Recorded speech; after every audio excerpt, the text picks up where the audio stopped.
kitagushobokera.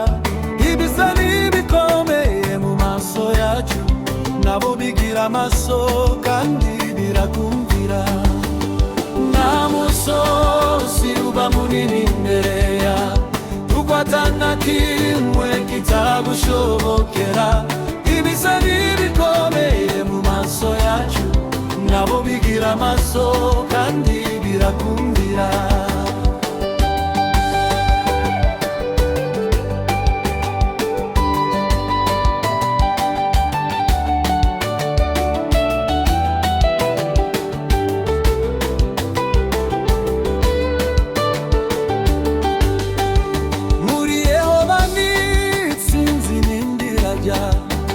Igihe cyose utwambaye uradutaba.